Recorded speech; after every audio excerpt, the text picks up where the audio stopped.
अस्सलाम वालेकुम गाइस।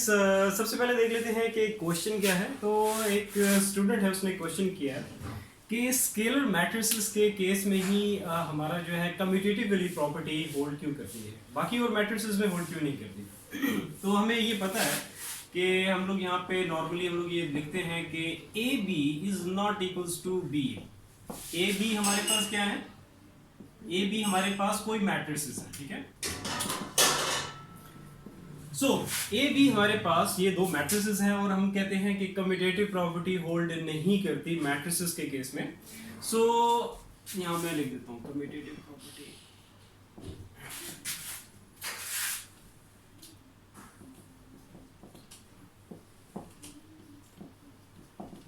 लेकिन यहां पे अब क्वेश्चन ये है कि जब हम बात करते हैं स्केलर मैट्रिसेस की,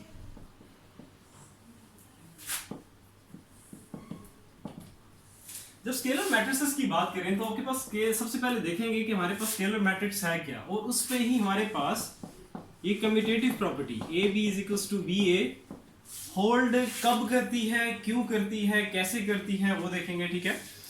मीन्स टू से कि स्केलर मैट्रिसेस के केस में अगर ये कम्यूटेटिव प्रॉपर्टी होल्ड कर रही है, इसका मतलब क्या है कि आपके पास ए मैट्रिक्स और ये जो बी मैट्रिक्स है, ये दोनों ही आपके पास कौन सी होनी चाहिए, स्केलर होनी चाहिए। लेकिन इसकी भी कंडीशंस हैं। सो अब देखते हैं कि स्केलर मैट्रिसेस की बात हो रही है कि स्केलर मैट्रिसेस के केस में ही हमारे पास कम्यूटेटिव प्रॉपर्टी होल्ड करती है। तो देखते हैं कि स्केलर मैट्रिसेस की पहले डेफिनेशन क्या है। अब स्केलर मैट्रिक्स कौन सी होती है।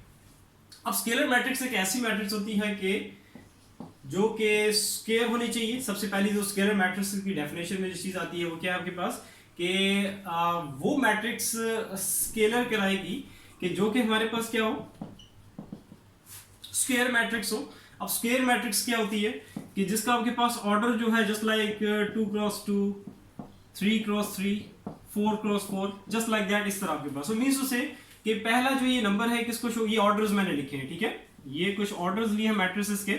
तो ऑर्डर क्या होता है, ये फर्स्ट जो नंबर है वो इंडिकेट कर रहा है रो को और दूसरा इंडिकेट कर रहा है कॉलम्स को।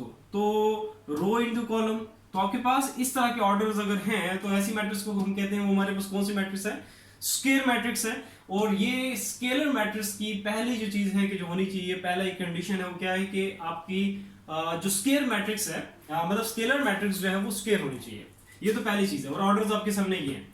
दूसरी इसकी क्या है कि कंडीशन क्या है कि मैं एग्जांपल के तौर पे यहाँ पे ले लेता हूँ, जस्ट लाइक 7700। कुछ और एग्जांपल ले लेते हैं, 200 020 002। तो अब यहां पे देख रहे हो कि जो डायगोनल एंट्रीज हैं यही यहाँ पे मतलब अदर देन जीरो है, इसके अलावा बाकी आपके पास देख रहे हो जो भी एंट्रीज होंगी वो जीरो होंगी। डायगोनल्स के अलावा जो भी एंट्रीज हैं वो आपके पास जीरो होनी चाहिए। ये इसकी कंडीशन है स्केलर मैट्रिक्स की। अब यहाँ पे भी देखोगे आपके पास ये डायगोनल एंट्रीज ही हैं यहाँ पे, अदर देन जीरो है, बाकी इसके अलावा क्या है, जीरो है। और एक और चीज आप यहाँ पे देखोगे कि क्या है कि सेम है, डायगोनल एंट्रीज जो हैं वो आपके पास जो भी होंगी अदर देन जीरो वो सेम होनी चाहिए, जैसे 7 7 2 2 2 2 इस तरह, ठीक है। सो ये इसकी क्या है, ये दूसरी कंडीशन है। पहली क्या है कि आपके पास स्केलर मैट्रिक्स क्या है, स्क्वायर होनी चाहिए। उसके ऑर्डर्स मैंने आपको यहाँ लिख दिए हैं, ठीक है, जस्ट लाइक 2x2, 3x3, तभी जो ऑर्डर्स हैं इस तरह के ऑर्डर्स को हम कहते हैं वो स्क्वायर मैट्रिक्स है। और दूसरी क्या है कि diagonal entries other than zero होनी चाहिए, बाकी इसके अलावा डायगोनल के अलावा बाकी एंट्रीज क्या जीरो होंगी। और एक और कंडीशन, जो थर्ड कंडीशन क्या है वो यही है कि जो आपकी डायगोनल एंट्रीज हैं वो आपके पास क्या होनी चाहिए, सेम होनी चाहिए। अगर 2 है तो सारी की सारी 2 होनी चाहिए, 7 है सारी की सारी 7 होनी चाहिए, इस तरह। तो यहीं पे इसका आंसर छुपा हुआ है कि कम्यूटेटिव प्रॉपर्टी ये होल्ड क्यों करती है स्केलर मैट्रिसेस के केस में। अब वो देख लेते हैं, मैं यहां ऊपर लिख देता हूं। So A B is equals to B A, commutative property scalar matrices के केस में। मींस उससे कि ए और बी तो आपके पास क्या होना चाहिए, जो दो मैट्रिसेस हमने यहाँ पे यूज किए हैं वो आपके पास क्या होने चाहिए, स्केलर होने चाहिए। सो अब इस केस में ही, स्केलर मैट्रिसेस के केस में ही आपकी कम्यूटेटिव प्रॉपर्टी होल्ड क्यों करती है, वो यहाँ पे मैं एग्जांपल के तौर पे ले लेता हूँ। जस्ट लाइक ए मैट्रिक्स मैं ले लेता हूँ, ले लेते हैं 3 0 0 3, 2x2 का मैं मैट्रिक्स ले रहा हूँ। एक और चीज मैंने आपको बतानी था, मैंने यहाँ पे ऑर्डर भी लिखा है। और बी मैट्रिक्स ले लेते हैं, जस्ट लाइक ले लेते हैं 4 0 0 4। ये मैंने दो मैट्रिक्स लिए हैं। अब यहाँ पे हम लोग प्रूफ करेंगे कि ये जो कम्यूटेटिव प्रॉपर्टी है ये होल्ड करती है। और यहाँ पे आप देख रहे हो दोनों मैट्रिक्स जो मैंने ली हैं वो कौन सी हैं, स्केलर मैट्रिसेस हैं। यहाँ पे इनकी डायगोनल एंट्रीज आप देख सकते हो, सिर्फ वही यहाँ पे अदर देन जीरो है और सेम है। सो अब चलते हैं इस पे कम्यूटेटिव प्रॉपर्टी मैथमेटिकली यहाँ पे इसका प्रूफ करते हैं, देखते हैं कि वाकई में ये होल्ड करती है। So commutative property A B is equals to B A. Left hand side पहले मैं ले रहा हूं, लेफ्ट हैंड साइड हमारे पास क्या है, ए बी। सो ए हमारे पास क्या है 3 0 0 3 क्रॉस बी मैट्रिक्स क्या है 4 0 0 4। सो मल्टीप्लीकेशन करते हैं, पहली मैट्रिक्स का आप रो ले लो, दूसरी मैट्रिक्स का कॉलम। सो पहले इस रो को इस कॉलम के साथ, फिर इस रो को इस कॉलम के साथ। मल्टीप्लिकेशन तो आप लोगों को इंशाल्लाह क्लियर, आई थिंक क्लियर होगी, लेकिन अगर स्टिल इसमें भी अगर कोई इशू है, किस तरह का प्रॉब्लम है, तो नीचे कमेंट सेक्शन में कमेंट करके आप पूछ सकते हो, ठीक है, नो इशू। अच्छा 3 को मल्टीप्लाई करो, पहली एंट्री को इसकी जो कॉलम फर्स्ट कॉलम लिया है उसको फर्स्ट एंट्री के साथ मल्टीप्लाई करो, तो 3 को 4 से मल्टीप्लाई करेंगे आ जाएगा 12, 0 को 0 से करोगे तो क्या आ जाएगा 0। नेक्स्ट आगे चलते हैं, अब फर्स्ट रो सेकंड कॉलम, तो 3 को 0 से करेंगे आ जाएगा 0, 0 को 4 से करेंगे आ जाएगा 0। इसी तरह यहाँ पे अब सेकंड रो ले लो और इसी तरह आपने फर्स्ट कॉलम के साथ और सेकंड कॉलम के साथ जैसे भी मल्टीप्लिकेशन की वैसे करनी है, तो 0 को 4 से करेंगे आ जाएगा 0 और 3 को 0 से करोगे आ जाएगा 0। इसी तरह 0 को 0 से करोगे 0, 3 को 4 से करोगे तो आ जाएगा 12। तो यहां से हमारे पास रिजल्ट आ गया 12 0 0 और ये आ जाएगा 12। अब ये तो हमारे पास आ गया लेफ्ट हैंड साइड का रिजल्ट। अब देखते हैं राइट हैंड साइड का रिजल्ट क्या है। लेफ्ट हैंड साइड का रिजल्ट है यहाँ ऊपर। सो लेफ्ट हैंड साइड का रिजल्ट आ गया है 12 0 0 12। अब चलते हैं राइट हैंड साइड, तो आपके पास आंसर सेम ही आएगा, ठीक है, क्योंकि हमने जो दो मैट्रिक्स ली हुई हैं वो हमारे पास कौन सी है, स्केलर मैट्रिक्स है। सो राइट हैंड साइड हमारे पास क्या है, वो है, पहले मैं लिख देता हूं बी ए। बी पहले अब मैट्रिक्स रखनी है आपने और ए मैट्रिक्स को आप अपने बाद में रखना है। सेम मल्टीप्लिकेशन, पहली रो पहला कॉलम फिर उसके बाद दूसरा कॉलम, 4 को 3 से करेंगे आ जाएगा 12, फिर 0 को 0 से किया आ गया 0, 4 को 0 से किया 0, 0 को 3 से किया आ जाएगा 0। इसी तरह अब सेकंड रो, उसको पहले कॉलम फिर दूसरे कॉलम के साथ 0 को 3 से करो आ जाएगा 0 और 4 को 0 से करोगे 0, 0 को 0 से करोगे 0 और 4 को 3 से करेंगे तो आ जाएगा 12। तो ये आ गया हमारे पास 12 0 0 और यहाँ पे 12। तो आप देख रहे हो ये आपके पास राइट हैंड साइड का रिजल्ट है और ये आपके पास लेफ्ट हैंड साइड है, दोनों के रिजल्ट आपके पास सेम है। तो ये तो हमने देख लिया, ये हमें पता भी था, लेकिन ये कि फिर भी मैंने कहा मैथमेटिकली यहाँ पे इसको पहले शो करके आपको बता दूं कि वाकई में हमारे पास स्केलर मैट्रिसेस के केस में हमारे पास ये कम्यूटेटिव प्रॉपर्टी जो है वो होल्ड करती है। वो आप लोगों ने यहाँ पे देख भी लिया। अब रीजन यहाँ पे क्या है, अब यहाँ पे मैंने आपको एक चीज क्लियर करनी है कि क्या रीजन है कि स्केलर मैट्रिसेस के केस में ही कम्यूटेटिव प्रॉपर्टी होल्ड क्यों करती है, बाकी और मैट्रिसेस के केस में क्यों नहीं करती। तो पहले स्केलर मैट्रिसेस का देख लेते हैं कि इसमें होल्ड क्यों करती है। यही मैं एग्जांपल लूंगा, ठीक है, यही दो एग्जांपल रखते हैं, सॉरी दो मैट्रिसेस, एग्जांपल तो एक ही है, सॉरी दो मैट्रिसेस, ठीक है। अच्छा यहाँ पे ये जो दो मैट्रिक्स हमने ली हुई है, अब आपने क्या करना है, ए मैट्रिक्स आपकी जो यहाँ पे ली हुई है हमने, ठीक है, क्या इसको मैं इस तरह नहीं लिख सकता, क्योंकि यहाँ पे आपके पास देखो डायगोनल एंट्रीज के अलावा बाकी आपके पास 0 है, तो मींस से कि इसको मैं लिख सकता हूँ 3 अगर मैं कॉमन ले लूँ तो हमारे पास आ जाएगा 1 0 0 1। तो ये तो हमारे पास इस तरह हम लिख सकते हैं, क्योंकि अब ये स्केलर, अब ये देखो स्केलर मैट्रिसेस को स्केलर ही क्यों कहा जाता है, क्योंकि यहाँ पे जो नंबर है ये चीज, ये आपके पास क्या कहलाता है, स्केलर। जब हम बात करते हैं ना स्केलर मल्टीप्लिकेशन की, तो ये इसी वजह से है कि जस्ट लाइक फॉर एग्जांपल अगर कोई नंबर हम किसी मैट्रिक्स से मल्टीप्लाई कर रहे हैं तो बेसिकली हम क्या कहते हैं कि ये एक स्केलर को मल्टीप्लाई कर रहे हैं, ठीक है, किसके साथ, एक मैट्रिक्स के साथ। तो अब यहाँ पे आपके पास देखो इसी वजह से इसको कहा जाता है कि ये स्केलर मैट्रिक्स है, मींस से कि क्योंकि डायगोनल एंट्रीज तो आपके सेम है और बाकी डायगोनल एंट्रीज के अलावा बाकी एंट्रीज आपके पास क्या है, 0 है, तो मींस से हम लोग कॉमन ले सकते हैं यहाँ पे। इसी तरह अगर हम यहाँ से कॉमन लें, जस्ट लाइक अगर मैं इससे कॉमन लूं 4 तो आ जाएगा 1 0 0 1।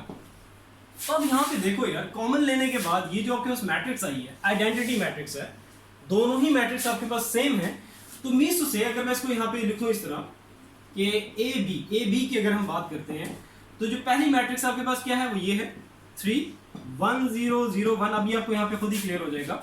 और इसी जो बी मैट्रिसेस को मैंने यहाँ पे लिया 4 कॉमन लिया 1 0 0 1। तो अभी जो 3 और 4 है इनको तो हम मल्टीप्लाई कर सकते हैं, ठीक है। हमारे पास क्या आ जाएगा 3 क्रॉस 4, तो ये आ जाएगा 1 0 0 1 और 1 0 0 1। अब यहां से आपको ये तो क्लियर हो गया होगा कि दो जो मैट्रिक्स यहाँ पे मल्टीप्लाई कर रहे हैं दोनों की दोनों क्या है, सेम है, ठीक है। आइडेंटिटी मैट्रिक्स है, दोनों की दोनों एंट्रीज एग्जैक्टली सेम है, ऑर्डर सेम है। सो हाँ, एक और चीज जो मैंने आपको बतानी थी, मैंने आपको कहा था मैं बताऊंगा, इसलिए यहाँ पे मैंने ऑर्डर लिखा था। देखो स्केलर मैट्रिक्स के केस में हम कहते हैं कि जो कम्यूटेटिव प्रॉपर्टी वो होल्ड तो करती है, लेकिन होल्ड करने की एक और कंडीशन भी ये है कि आपने ये भी देखना है कि सबसे पहले कि मल्टीप्लिकेशन पॉसिबल है कि नहीं। अब ऐसा तो नहीं कि अगर फॉर एग्जांपल हमने एक ऑर्डर ले लिया, आपके पास 3 क्रॉस 3 है, तो ये भी स्केलर मैट्रिक्स, और एक और हम मैट्रिक्स ले लेते हैं जिसका ऑर्डर आपके पास क्या हो, मैं इसी को यहाँ पे चेंज कर देता हूँ, ऑर्डर चेंज कर रहा हूँ 3 क्रॉस 3, ठीक है। मैट्रिक्स के अभी इंटरेस्ट नहीं चेंज कर रहा, जिसमें आपको चीज समझानी। अब देखो इस केस में अगर आपके पास ए मैट्रिक्स का ऑर्डर क्या है 2 क्रॉस 2, बी मैट्रिक्स का ऑर्डर क्या है 3 क्रॉस 3। अब ये भी स्केलर है और ये भी स्केलर है। अभी हम लोगों ने बात की कि जो स्केलर मैट्रिसेस अगर हैं उनको अगर हम मल्टीप्लाई करें, मतलब ए क्रॉस बी लें या बी क्रॉस ए लें, तो वो मीन्स उसे कि स्केलर मैट्रिसेस अगर दोनों स्केलर मैट्रिसेस हों तो कम्यूटेटिव प्रॉपर्टी होल्ड करती है। लेकिन ये जो कह सकते हैं कि ये बात कंप्लीट नहीं है, ये पूरी जो इसकी एक प्रॉपर्टी होल्ड करने की यहाँ पे हम बात करते हैं कि दो मैट्रिसेस अगर स्केलर हैं तो उन पे कम्यूटेटिव प्रॉपर्टी होल्ड करती है, तो ये चीज इनफ नहीं है, क्योंकि ऑर्डर भी मैटर करता है। मींस उससे कि उनका मल्टीप्लिकेशन भी पहले हमें देखना है कि वाकई में यार उनके ऑर्डर भी सेम होने चाहिए। अगर 2 क्रॉस 2 है तो इधर भी 2 क्रॉस 2 होना चाहिए, अगर इधर 3 क्रॉस 3 है तो इधर भी 3 क्रॉस 3 होना चाहिए, इधर 4 क्रॉस 4 है तो इधर भी 4 क्रॉस 4 होना चाहिए। तो ये एक इसकी एडिशनल चीज है। अगर हम मोर स्पेसिफिकली अगर ओपनली बात करेंगे तो हम कहेंगे कि स्केलर मैट्रिसेस के केस में हमारे पास कम्यूटेटिव प्रॉपर्टी होल्ड करती है, लेकिन तब कि जब आपके पास दो जो स्केलर मैट्रिसेस हैं वो ऐसी मैट्रिसेस हैं जिनके ऑर्डर आपके पास सेम होने चाहिए। तो ये चीज मैंने आपको बतानी थी, मैं स्किप कर गया था, तो मैंने अभी आपको बता दिया। अब यहाँ पे देखो ये चीज आपको यहाँ से क्लियर होगी होगी कि स्केलर मैट्रिसेस के केस में ही कम्यूटेटिव प्रॉपर्टी होल्ड क्यों करती है, क्योंकि यहाँ पे आप देखो कि हम लोग जो कॉमन ले रहे हैं, जैसे यहाँ पे 3 कॉमन लिया और यहाँ पे 4 कॉमन लिया, हम जब स्केलर मल्टीप्लिकेशन की बात करते हैं तो क्या है, एक स्केलर नंबर, इसे हम क्या कहते हैं, स्केलर, ठीक है। ये भी हमारे पास क्या है, स्केलर। ये एक स्केलर आपके पास मतलब क्या है, एक नंबर जो है जस्ट, या तो आप कॉमन जैसे मैंने लिए हैं, तो आप देखो कॉमन लेने के बाद आपके पास ये जो मैट्रिक्स आई कौन सी, आइडेंटिटी, ये भी आइडेंटिटी। अब इस मैट्रिक्स को मैं इधर लिख दूं और इसको इधर लिख दूं, कोई फर्क पड़ेगा? नहीं फर्क पड़ेगा। तो इसी वजह से हम लोग यहाँ पे, मैं इसको और आपको लिख देता हूं यहाँ पे। सो अब इसी को मैं यहाँ पे चेंज कर, मीन्स से ये चीज आपके सामने आ गई, ठीक है। अब मैं लिखता हूं बी ए। अब बी मैट्रिक्स हमारे पास क्या है, वो आपके पास, जैसे मैंने 4 कॉमन लिया हुआ है, मैं उसको कॉमन लेके लिखता हूं 1 0 0 1। और ए मैट्रिक्स का जब मैंने 3 कॉमन लिया इसमें से, तो ये रहेगा, ये भी आइडेंटिटी मैट्रिक्स है। तो अब यहां पे आप देखोगे कि इस चीज को भी मैं ऐसे लिख सकता हूं कि 4 क्रॉस 3, जैसे मैंने यहाँ पे 3 क्रॉस 4 लिखा है, अगर मैं इसको 4 क्रॉस 3 भी लिख दूं तो रिजल्ट आपके पास क्या है, क्योंकि ये तो स्केलर्स हैं, मल्टीप्लाई करोगे तो रिजल्ट 12 आएगा, इसको भी मल्टीप्लाई करोगे रिजल्ट क्या आएगा, 12 आएगा। तो ये हमारे पास क्या आ गया, 1 0 0 1 1 0 0 1। अब यहाँ पे देखो कोई फर्क आपको नजर आ रहा है, क्योंकि मैट्रिसेस की बात हो रही है तो वो तो आपके पास क्या है, वो तो सेम ही है। मतलब इनको अगर मैं चेंज भी कर दूं, इनकी अगर अरेंजमेंट चेंज कर दूं, मतलब ए बी को बी ए कर दूं, तब भी आपके पास देखो बी ए के केस में भी आपके पास क्या आ रहा है, यहां मैं चेंज कर देता हूं 12 आइडेंटिटी क्रॉस आइडेंटिटी, और ए बी के आपके पास जो रिजल्ट आ रहा है अगेंस्ट, वो आपके पास क्या आ रहा है, ये आपके पास यहाँ पे आ जाएगा 12, और आपके पास क्या है, दोनों ही आइडेंटिटी क्रॉस आइडेंटिटी। तो यहाँ से भी आप देख सकते हो कि A B is equal to B A है। तो मींस से स्केलर मैट्रिसेस के केस में अगर हम बात करें तो कम्यूटेटिव प्रॉपर्टी होल्ड करती है, लेकिन एडिशनली कि आपके पास दो स्केलर मैट्रिसेस हैं, उनके ऑर्डर क्या होने चाहिए, सेम होने चाहिए। ये तो हमारे पास था कि स्केलर मैट्रिसेस के केस में आपकी जो कम्यूटेटिव प्रॉपर्टी होल्ड कैसे करती है। अब जो नेक्स्ट चीज है वो ये है कि और जो मैट्रिसेस हैं, जस्ट लाइक हम बात करते हैं यहाँ पे कोई रेक्टेंगुलर मैट्रिक्स अगर ले लें, ठीक है, और इसी तरह अगर हम बात कर रहे हैं कोई स्क्वायर मैट्रिक्स की बात करें, या अगर हम बात करें कोई डायगोनल मैट्रिक्स की बात करें, तो उनमें अगर देखो आपके पास एंट्रीज, देखो यहाँ पे तो मैंने बताया ना कि डायगोनल एंट्रीज आपके पास हैं 3 3, या आपके पास 4 4, जो भी होगी वो सेम होगी। लेकिन अब जो दूसरी जो इसकी टाइप्स है मैट्रिसेस की, उनमें आप देखोगे अगर आप कोई चीज कॉमन ले रहे हो तो आपके पास क्या मैट्रिसेस क्या वो सेम आएंगी, तो नहीं सेम आएंगी। मतलब क्या, अगर आइडेंटिटी जैसे मैट्रिक्स यहाँ पे आ रही तो आइडेंटिटी आएंगी दोनों, नहीं आएंगी। तो यही रीजन है। इसी चीज को आप वाइस वर्सा करके देख लो, उल्ट करके देख लो, तो यहाँ से ये चीज हमें क्लियर होती है कि स्केलर मैट्रिसेस के केस में कि अगर जो दो स्केलर मैट्रिक्स लिए उनके अगर ऑर्डर सेम है, उनको उन पे कम्यूटेटिव प्रॉपर्टी होल्ड करती है। स्केलर मैट्रिक्स की मैंने डेफिनेशन आपको बताई और उसकी जो भी कंडीशंस थी वो बताई। सो आई होप क्लियर हो गया होगा। स्टिल अगर कहीं कंफ्यूजन है किसी भी तरह की तो नीचे कमेंट सेक्शन में कमेंट करके आप पूछ सकते हो। इंशाल्लाह ताला फिर नेक्स्ट वीडियो में मिलते हैं। अपना बहुत सारा ख्याल रखो। अल्लाह हाफिज़।